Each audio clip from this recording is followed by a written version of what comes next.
শুধু দর্শক মণ্ডলী, বিরতির পরে আবারও আমন্ত্রণ জানাচ্ছি আপনাদের প্রিয় অনুষ্ঠান আপনার অধিকার। এই অনুষ্ঠানটি আমি প্রতি শনিবার অল্টারনেট স্যাটারডেতে প্রতি না আমি সৈয়দ ফিরোজ গনি উপস্থাপনায় থাকি এবং আমার সাথে থাকেন আপনাদের কমিউনিটিতে অতি সুপরিচিত প্র্যাকটিসিং ব্যারিস্টার মনোয়ার হোসেন, যিনি মানবাধিকার আইনে এবং অনেক অনেক সিভিল ম্যাটারে তিনি খুবই পারদর্শী এবং কমিউনিটিতে সবাই চিনেন। আপনারা অনেকে ইমেল করেছেন যে ওনাকে কিভাবে পাওয়া যায়, তো আপনারা যদি গুগল করেন চেম্বার অফ এম হোসেন অথবা কমিউনিটিতে যে পেপারগুলোতে আছে ওনাকে ওই পেপারগুলোতে ওনার অ্যাড্রেসগুলো পাওয়া যায়। আমি আলাপ করছিলাম মনোয়ার ভাই, আমি যেই ব্যাপারটা আলাপ করতে যাচ্ছিলাম সেটি হলো যে এখন আপনার আমরা বোধহয় আলাপ করছিলাম আপনার সাথে যে ডিপোর্টেশনের ওই ব্যাপারটিতে, ওইটি একটু যদি হাইলাইট করেন যে ওরা ওদের লয়ারের কি হেল্প পেতে পারে। ডিপোর্টেশনের মধ্যে জায়গায় একটা জিনিস ব্যাপার আছে, যে জিনিসটা হয়তো আমি অ্যাড করলে বেশিরভাগ ক্ষেত্রে এখানে রিলেভেন্ট হচ্ছে রিমুভাল। জি, রিমুভালটা হচ্ছে, ডিপোর্টেশনটা হচ্ছে ক্রিমিনাল কোনো কনভিকশনের কারণে যদি তাকে পাঠানো হয়, অথবা কন্ডিসিভ টু পাবলিক গুড গ্রাউন্ডে যদি করা হয়, ন্যাশনাল সিকিউরিটি গ্রাউন্ডে করা হয়। ডিপোর্টেশনটা কোনো ইউরোপিয়ান নাগরিককে, যে কোনো দেশের নাগরিককেও তারা করতে পারে ডিপোর্টেশন। এয়ারপোর্ট থেকে বিদায় করতে পারে, অথবা এন্ট্রি থেকে বিদায় করতে পারে, অথবা ধরো করতে পারে। তো এইটা হচ্ছে বিভিন্ন গ্রাউন্ডের ডিপোর্টেশন। আর রিমুভাল হচ্ছে আমরা বেশিরভাগ যারা আমাদের এখানে যারা মাইগ্রেন্ট আছে, স্টুডেন্ট, ওয়ার্ক পারমিট হোল্ডার্স কিংবা স্পাউস বিষয়ে যারা আসছেন, তাদের ক্ষেত্রে রিমুভালটা হচ্ছে যদি তারা if they fail to meet the rule or if they are in breach of any condition, then the enforcement action will be taken. Automatically এটা রিমুভাল অ্যাকশন নেওয়া হয়। এই রিমুভাল অ্যাকশন এগেনস্টে অনেক ক্ষেত্রে আপিলের রাইট থাকে, এবং অনেক ক্ষেত্রে দেখতে পাবেন যে আপনার এট এ টাইম আপনার যখন ইমিগ্রেশন ডিসিশন দেওয়া হচ্ছে, ইমিগ্রেশন ডিসিশনের সাথে আপনার ওই রিমুভাল ডিসিশনটা সেখানে দেওয়া হয়। তাহলে এট এ টাইম আপনি চ্যালেঞ্জ করছেন দুইটাকে, আপনার রিমুভালটাকেও চ্যালেঞ্জ করছেন, সেখানে আপনি আর্টিকেল 8 এবং অন্যান্য গ্রাউন্ড সেখানে আপনি আর্গিউ করছেন, প্লাস আপনি ইমিগ্রেশন রুল মিট করেন কি করেন না এটা নিয়েও আপনি আর্গিউ করছেন করে। কাজে এইসব গ্রাউন্ডগুলি নিয়ে আপনি আপিলের রাইট থাকছে। আর রিমুভাল তো ডেইলি হচ্ছে, প্রচুর লোকজন এয়ারপোর্ট থেকে পাঠিয়ে দিচ্ছে তারা। বিভিন্ন সময় দেখা যাচ্ছে কেউ মনে করেন এখানে খুব ঘন ঘন আসছে, মাল্টিপল ভিসা আছে, মনে করেন 5 বছরের ভিসা, তাদেরকেও স্টপ করে দেয়। দেখা যায় কোনো কারণে তার কোনো 5 বছরের ভিসা, কিন্তু এত ঘন ঘন আসছে, ওরা হয়তো জিজ্ঞেস করছে why are you coming here all the time, what did you do last time. So এখন যদি যেমন একটা ক্লায়েন্ট আছে, সে বলে ফেললো যে well I did some business but you are not given visa about business, so you are in breach. তো তাকে রিমুভাল ডাইরেকশন দেওয়া হলো যে তোমাকে আমরা 2 দিন পরে পাঠিয়ে দিচ্ছি। তো লাকিলি তাকে রাইট অফ আপিল দেওয়া হচ্ছে। আপিলের এই ধরনের সিচুয়েশনে ইউনিটি ক্লিয়ারেন্সের যখন যাদের থাকে তাদের নর্মালি রাইট অফ আপিল থাকে। তো এই রাইট অফ এই আপিলের ইয়ে করে দেখা গেল কেউ, অনেকেই দেখা যায় সুযোগ দিচ্ছে, বেরিয়ে আসছেন। আবার অনেক ক্ষেত্রে দেখা যায় অনেকে লিগ্যাল অ্যাডভাইসও পাচ্ছেন না, এবং অনেকে কিন্তু বিভিন্নভাবে ট্রিট করা হয়। অনেকে বলা হয় যে না, তোমার রাইট অফ আপিলে নেই, কিছু নাই, you have to be I mean removed from this airport. আচ্ছা মনে হয় আমরা অনেক ক্ষেত্রে দেখি যে আমরা ওদিন একটা ইমেল পেয়েছিলাম, একজন ভদ্রলোক জানতে চেয়েছিলেন, উনি বেশ কয়েকবার এসছেন, কিন্তু এইবার আসার সময় ওনাকে ওরা হোল্ড করেছে, বলেছে তুমি এনএইচএস এর চিকিৎসা করেছিলে ইমার্জেন্সি। তো ওটার জন্য কি ওদের এই ব্যাপারটা যদি আপনি এনএইচএস এর চিকিৎসার সাথে ওর ইমিগ্রেশনের ব্যাপারটা কি সম্পর্ক? এখন অনেক ক্ষেত্রে দেখা যাচ্ছে এনএইচএস দেখা যাচ্ছে হয়তো ইমিগ্রেশনকে রিপোর্ট করে রাখছে, এখন রেখেছে এই কারণে যে হয়তো ওনার কাছ থেকে পয়সা পায়, ডিফল্টার সেরকম কোনো কিছু, হ্যাঁ, যে আগে ট্রিটমেন্ট করেছে। কিন্তু এমার্জেন্সির জন্য নট নেসেসারি এমার্জেন্সির জন্য তারা ট্রিট করবে, কারণ যখনই একটা ভিজিটার এমার্জেন্সি থেকে যখন ইনপেশেন্টে চলে যাবেন, তখনই কিন্তু ওই পেমেন্টের প্রশ্নটা আসে। আচ্ছা, তার মানে আপনি বলতে চাচ্ছেন যারা ভিজিটে আসে তারা যদি এখানে কোনোভাবে ওদের হার্টে প্রবলেম হয় বা কিছু থাকে, ওদের যদি ইন্স্যুরেন্স না থাকে, ওরা এনএইচএস এর চিকিৎসা নিলে ওটার জন্য ওদের বিল পে করতে হবে। আনফরচুনেটলি এটা দিতে হবে, এবং অনেক সময় তারা তাদের স্পন্সরকেও বিল করে। আচ্ছা, এবং এটা স্পন্সর করে অনেক সময় দেখা যায় যে আপনি এল্ডারলি প্যারেন্টকে এখানে আনছেন, তাদের জন্য চিকিৎসা করাচ্ছেন, হয়তো অনেক ক্ষেত্রে তারা লক্ষ্য করে না, খেয়াল করে না, কিন্তু বাট স্ট্রিক্টলি স্পিকিং এখন কিন্তু প্রভিশনটাই সেরকম যে আপনি কোনো এনএইচএস ট্রিটমেন্টেই যারা এখানে টেম্পোরারি মাইগ্রেন্ট, যাদের ভিসা 6 মান্থসের বা 6 মান্থসের কম, কম, জি, they are not entitle to any NHS free treatment. আচ্ছা, কোনো জি, ইনপেশেন্ট ট্রিটমেন্টে তারা এন্টাইটেল না। এমার্জেন্সি পর্যন্ত ট্রিটমেন্ট সবাইকে দেবে, আচ্ছা, জি, সেটা কোনো কথা না। এখন জি, যখন ইমপ্যাশেন্টে চলে যায় যে ওনাকে ভর্তি করাতে হবে, আরও চেক আপ করতে হবে, এই সিচুয়েশনে কিন্তু তখন আর এমার্জেন্সি পেশেন্ট থাকে না। জি, তখন you have to pay those, সমস্যা হচ্ছে তখন ডেফিনেশনটা চেঞ্জ হয়ে যায়, তখন ইনপ্যাশেন্টে চলে যায়। ইনপ্যাশেন্টে গেলে তাকে তখন এনএসএস পেশেন্টকে ফিরে দিতে হবে চার্জ করে। এক্ষেত্রে সবচেয়ে বেস্ট হবে, যেটা কম্পালসারি করেনি এখনো পর্যন্ত ইউকে গভর্নমেন্ট, আমি মনে করি ইউকে গভর্নমেন্টের এখানে এই ক্ষেত্রে ফল্ট আছে, যে তাদের যেমন এখন অনেকগুলো দেশ আছে যেখানে আপনি কিন্তু হেলথ ইন্স্যুরেন্স ছাড়া আপনি ভিসার জন্য অ্যাপ্লিকেশন করতে পারবেন না। আমাদের এখনো পর্যন্ত সেইটা কিন্তু করা হয়নি। জি, মনে হয় আমরা আসবো, আমরা খুব আলোচনা খুব ভালো জমছিল, এটা অনেকে জানতে চেয়েছিল। আমার কল আছে, আমি একটা কল নিই। হ্যালো দর্শক, সালাম আলাইকুম, কে বলছিলেন? হ্যালো দর্শক। হ্যালো, আসসালামু আলাইকুম। জি ভাই, আপনার প্রশ্নটি করুন। জি ভাই, আমি জানতাম আপনার একটা জিনিস, আমার কেস আছে কৌতুক। জি, আপনার আপার ট্রাইব্যুনালের কৌতুক, আপার ট্রাইব্যুনাল রায় দিছে, জাজের রায় দিয়েছেন আমার পক্ষে, দেওয়া বাদে আপনার হোম অফিসে আপিল করলেছে। আচ্ছা, এগুলা আপিল করে আপনার 2 মাস উপরে হয়ে গেছে। আমি জানতাম যে হোম অফিসে আপিল গ্রান্ট হইলো কিনা, এটা কতদিন লাগে এখন পর্যন্ত? আচ্ছা, আপনার যে ডিসিশন হয়েছিল আপার ট্রাইব্যুনালে, ওটা হোম অফিস আবার অ্যাপিল করেছে, তো আপনি এখন জানতে চাচ্ছেন যে কবে এটা আপনি একটা জানতে পারবেন, এই তো? আপিল গ্রান্ট হইলো কিনা, যে একটু মনে হয়, আপনি কি কোনো প্রশ্ন আছে? এটা না, এটা আপনি রেখে দেন। জি, এটা এমন হতে পারে যে হয়তো ডিসিশন হয়ে গেছে, জি, হয়তো উনি পোস্টটা মিস করেছেন, এমন হইতে পারে। আচ্ছা আচ্ছা, এমন হইতে পারে। তো সেই জন্য বেস্ট হচ্ছে একটা টেলিফোন করা অথবা চিঠি লেখা, যে এরকম অ্যাপ্লিকেশন করছে, অ্যাপ্লিকেশন এটার আউটকাম কি আমাকে এখনো জানানো হয়নি। জি, এইটা আপনি, এছাড়া তো কোনো উপায় নেই, ওনার কমিউনিকেশনটা দেখা উচিত। জি দর্শক, আমরা পরবর্তী কলার কাছে যাচ্ছি। হ্যালো দর্শক। হ্যালো, জি ভাই, আপনার প্রশ্নটি করুন। জি, আপনার টেলিফোনে আমার সাথে প্রশ্নটি করুন, টেলিফোনে কথা বলেন। জি, হ্যালো দর্শক, আপনি টেলিভিশনের আওয়াজ কমিয়ে টেলিফোনে আমার সাথে প্রশ্ন করুন। জি, হ্যালো, জি বলেন। হ্যালো, জি আপনার প্রশ্নটি করুন। জি, আচ্ছা, আমরা ওনাকে শুনতে পাচ্ছি না বোধহয়, আমরা পরবর্তী কলার কাছে যাচ্ছি। হ্যালো দর্শক। হ্যালো দর্শক। হ্যালো, জি বোন, আপনার প্রশ্নটি করুন। জি, হ্যালো, জি হ্যালো, আপনার প্রশ্নটি করুন, আমরা শুনতে পাচ্ছি, আপনার প্রশ্ন করেন। আপনার এটা কুলার জি, কুলার তাকানি আপনার এটা খোলা কি? সোমবার মঙ্গলবার খোলা তাকানি। আপনি ওই যে ব্যারিস্টারের চেম্বার, জি খোলা থাকে সব মঙ্গলবারে। জি, ও সমান নম্বর নেই। জি, না ওই নম্বরে ফোন করলে ওনার ডিটেলস আপনি পাবেন। ঠিক আছে, আমরা আমরা আমাদের কলে, হ্যালো, আচ্ছা আমরা আবার নিব কলে একটু বোধহয় টেলিফোনে ইয়ে হচ্ছে। আমরা আলাপ, যে জিনিসটা মনে হয় আপনি বলছিলেন যে এনএইচএস এর ব্যাপারটি, যে বা এনএইচএস হোক বা কোনো কিছু যদি কেউ পানাদার থাকে, ওরা পরবর্তীতে আবার আসতে গেলে ওদের প্রবলেম হচ্ছে, এটা বলছিলেন। এটা সবাইকে যে প্রবলেম করছে এটা না, এটা ডিপেন্ড করে হসপিটাল টু হসপিটাল। এটা কেউ কেউ রিপোর্ট করছে, কেউ কেউ করছে না। তবে সেক্ষেত্রে ধরেন এখানে বিভিন্ন ক্রাইটেরিয়া থাকে। ধরেন আমি মনে করি যে কি এনএসএস তো শুধু পয়সা দাবি করলে হবে না, পয়সাটাকেও জাস্টিফাই করতে হবে। এখন এক্ষেত্রে ধরেন আপনার তো এখন অ্যাপ্লিকেশন করলে ডিক্লেয়ার করতে হয় যে did you ever take any NSS treatment during your last visit, তখন এটা ডিক্লেয়ার করতে হয় সেখানে। আর যদি ডিক্লেয়ার না করে, এদিকে যদি এনএসএস এটা রিপোর্ট করে, তাহলে এটা তখন ডিসেপশনে পড়ে যায়, টেরিয়াস ব্যানের মধ্যে চলে যাবে। কাজে আপনাকে ডিক্লেয়ার করতে হবে। অন দ্য আদার হ্যান্ড অনেকে মাল্টিপল ভিসা নিয়ে চলে আসেন, তো তারা তো আর ভিসার জন্য ওইটা নতুন করে ডিক্লেয়ার করতে হচ্ছে না, কারণ এই ফর্মে এই ধরনের সিস্টেম চালাচ্ছে বছর 2 ধরে। যারা 5 বছর 10 বছরের মাল্টিপল ভিসা নিয়েছেন, তারা হয়তো অনেক ট্রিটমেন্ট করেছেন, হয়তো পয়সা দিয়ে করেছেন, ফ্রিও করেছেন, এমনও হতে পারে এমার্জেন্সি ট্রিটমেন্টও করেছেন।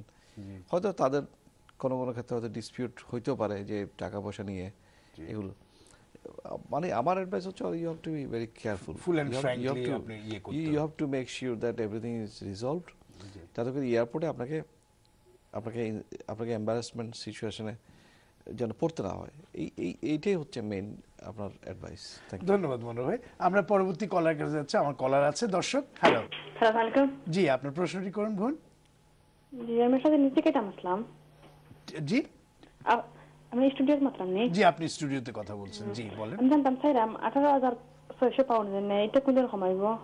আচ্ছা আচ্ছা, 18,600 স্পাউস ভিসার ক্ষেত্রে ঠিক আছে, আমি ব্যারিস্টার মনোহরকে বলছি, এটি সুন্দর করে উনি বুঝিয়ে দেবেন।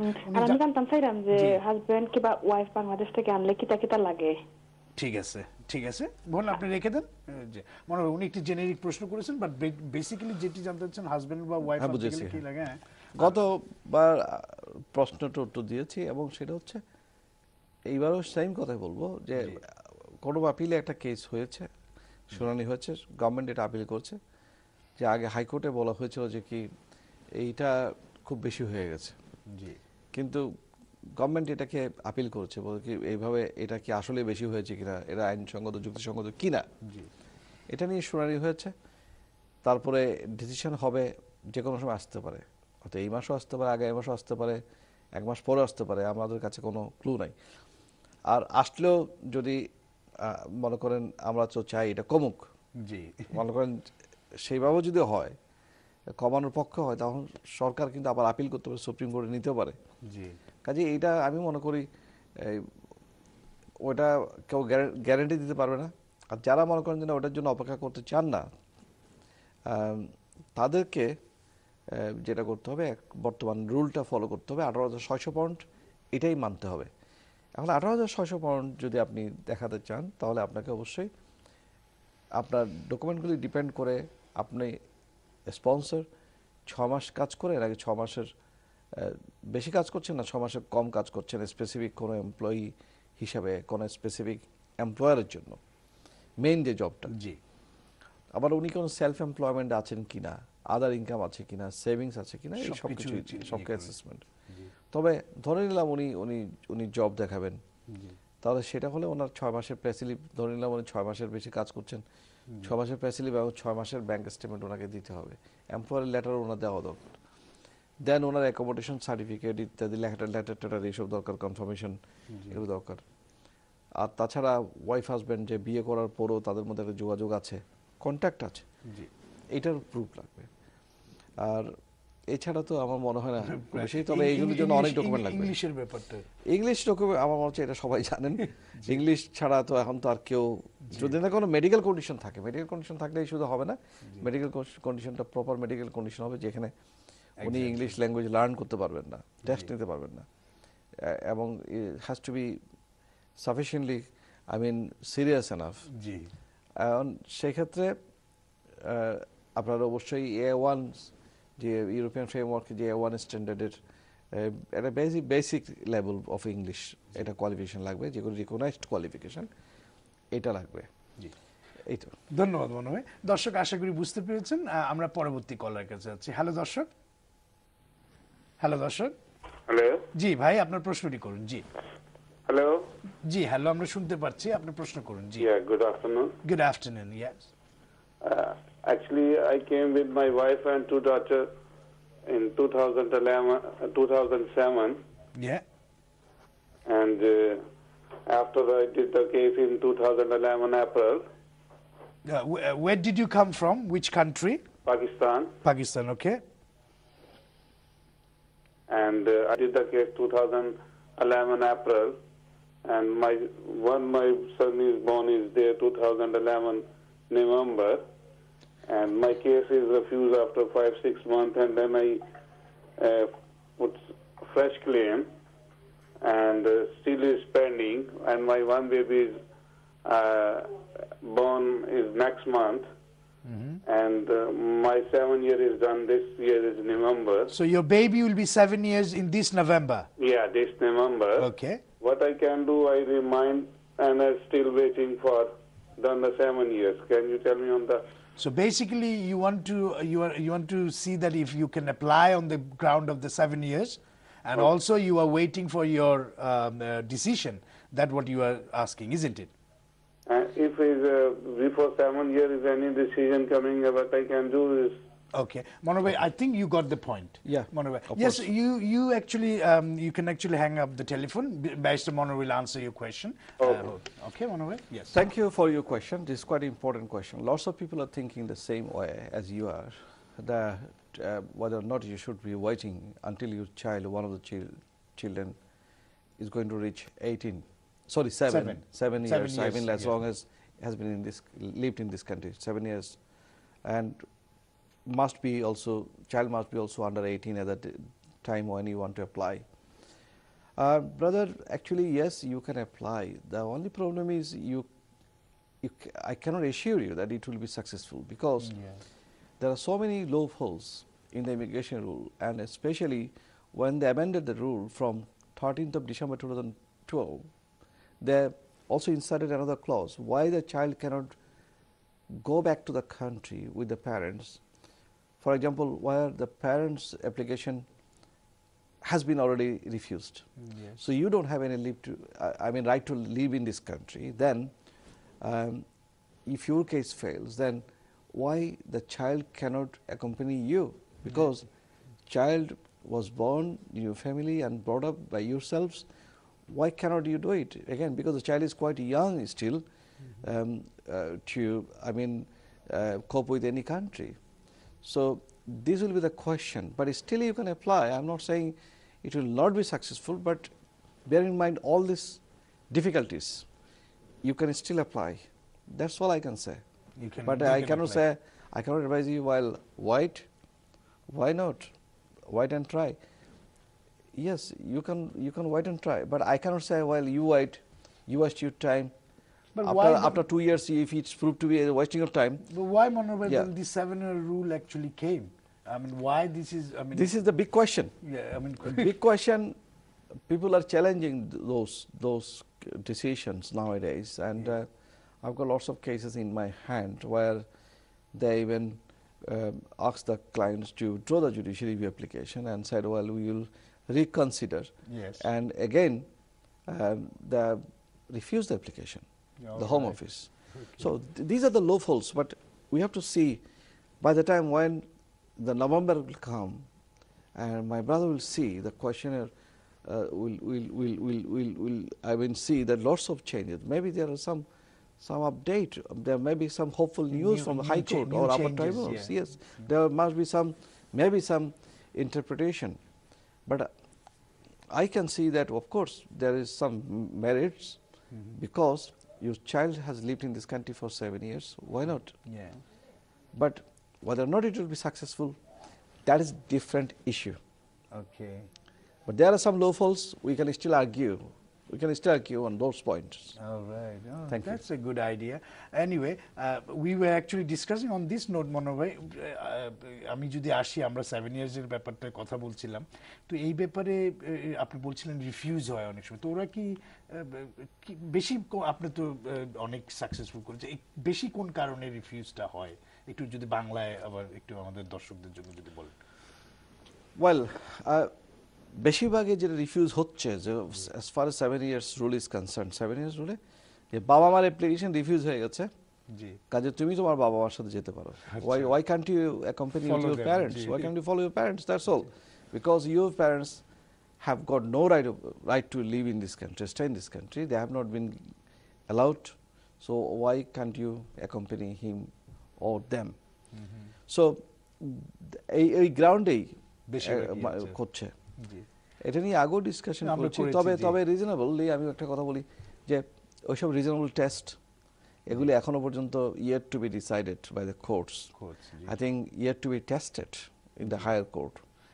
এখন হয়তো কেউ যদি আগে আসেন, হয়তো এগুলি নিয়ে আমরা চ্যালেঞ্জে যেতে পারি হায়ার কোর্টে আরও, দেন ইট উইল বি ইন্টারেস্টিং। আমরা 21 বছরের ল নিয়ে দেখেছেন, ল চ্যালেঞ্জ করছে, সেটা আউটকাম ভালো, তারপর অন্যান্য অনেক কিছুতেই আউটকাম ভালো। তো once upon a time you will see এই 7 ইয়ার্সের এটাও দেখবেন এখানে বাচ্চারা যারা আছে তারাও হয়তো থাকতে পারবে। আমি হোপফুল, যদিও আমি কোনো গ্যারান্টি দিচ্ছি না, কারণ 7 ইয়ার্স আপনি ঠিকই বলেছেন যে what's point in making that rule then? What is the purpose of Yes, obviously. What is the purpose of actually bringing that into the rule? Ji. 7 years. Manoj, that's a Ji, good ji. discussion. We'll come back again. I've got a caller. Let me take that call. Hello, আসসালামু আলাইকুম দর্শক, কে বলছিলেন? Hello দর্শক। Hello, আসসালামু আলাইকুম। জি, আপনি টেলিভিশনের আওয়াজটা কমিয়ে টেলিফোনে আমার সাথে আলাপ করেন। জি জি বলেন, আমি আপনার টেলিভিশন শুনতে পাচ্ছি। জি বলেন। আসসালামু আলাইকুম। জি আসসালামু আলাইকুম ভাই, আপনি প্রশ্ন করেন। জি আমি এখানে, আমার নাম সেলিম। জি আমি 14 ইয়ার্স ধরে দেশে আছি। জি তো এখন ওই আমি অ্যাপ্লাই করছিলাম FLRO জি প্রাইভেট লাইফের উপর। জি তো ওখানে মেনশন আছে যে মানে লেস দেন 20 ইয়ার্স।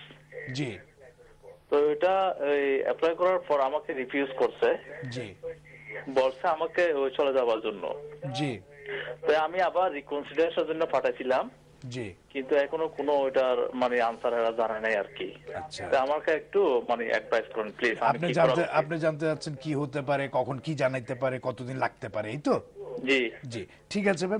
একটু দাঁড়ান মনোর ভাই, আপনার কোনো প্রশ্ন আছে? আমি একটা প্রশ্ন হচ্ছে, আপনি যে রিকনসিডারেশন দিয়েছেন, হ্যালো জি, আপনার রিকনসিডারেশন কি তারা অ্যাকসেপ্ট করছে, বলেছে তারা রিকনসিডার করবে বলেছে? না, এরা কিছু বলে নাই এখনো। আপনি কত তারিখ রিকনসিডারেশন দিয়েছিলেন? আমি এটা দিয়েছিলাম গত বছর জুলাই শেষে। জুলাই শেষে? জি। তারপর তারা পেয়েছে, আপনি কনফার্ম তারা পেয়েছে? জি, আমি কনফার্ম তারা পেয়েছে। আচ্ছা, আপনি কত বছর ধরে এই দেশে আছেন? আমি নিয়ারলি 14 ইয়ার্স। 14 ইয়ার্স ধরে আপনি এই দেশে আছেন, তারপর অ্যাপ্লিকেশন করেছেন। আগে অ্যাপ্লিকেশন রিফিউজ হয়েছে আপনার, না? জি। আচ্ছা, তার কাজে এটা ফার্স্ট অ্যাপ্লিকেশন না? না। আপনার ফ্যামিলি আছে নাকি এখানে? না না। আচ্ছা, তো এটা দেখার বিষয়। দেখেন, অনেক সময় আপিল টেবিল শেষ হওয়ার পরও অনেক সময় তারা, আপনি যদি স্ট্রং রিপ্রেজেন্টেশন দেন, অনেক সময় অ্যাপ্লিকেশন রিফিউজ হওয়ার পরে স্ট্রং রিপ্রেজেন্টেশন দিলে অনেক সময় রিকনসিডার করতে পারে। কিন্তু অ্যাজ এ হোল বর্তমান যে সিস্টেমটা তারা করছে রিসেন্টলি, আই থিঙ্ক গত অক্টোবর সম্ভবত, যে তারপর থেকে যতগুলি ডিসিশন, সেগুলিতে কিন্তু রিভিউ তারা করতে চায় না। তারা বলছে না, হয় আপিলের রাইট থাকবে, নাহলে ফ্রেশ অ্যাপ্লিকেশন করবা, কিন্তু তারা রিকনসিডার করার কোনো নিয়ম নাই। এই প্রসিডিওরে তারা যেতে চাচ্ছেন, কিন্তু আপনারটাও ওটার মধ্যে পড়ছে না, যেহেতু আপনি আরও আগে করেছেন। স্টিল তারা বলতে পারে রিজেকশন নোটিশ পাঠাতে পারে, তখন ইমিডিয়েটলি আপনি লয়ারের সাথে কথা বলে আপনি নেক্সট অ্যাকশন যেতে পারবেন। অনেকে দেখা গেছে শুধু একটা কোনো কারণে কিছু না, যেটা রিজেকশন নোটিশ চলে আসে, ক্যাপিটাল হেডিং থাকে অথবা হোম অফিসে হেডিং থাকে, এবং বলো যে কি আমরা নিউ অ্যাপ্লিকেশন করতে পারো যদি মনে করো যে you have got new evidence, new circumstances. Wait করাই দরকার না মনে হয়। আর আনটিল দ্যাট আমি মনে করি যে এখন তো মাত্র গত জুলাই থেকে 1 বছর হয়নি, আপনি একটু ওয়েট করেন। তারপরে 1 বছরের মধ্যে যদি কোনো উত্তর না পান, অর্থাৎ আগামী জুলাইয়ের মধ্যে কোনো অ্যান্সার না পেলে, রেসপন্স না পেলে, তখন আপনি একটু রিমাইন্ডার লেটার দেওয়া উচিত। Thank you. ধন্যবাদ মনোর ভাই। আমরা একটু ছোট্ট বিরতি যাব দর্শক, আমরা একটা বিরতিতে যাব, বিরতির পরে আবার ফেরত আসবো। এই পর্যন্ত আমাদের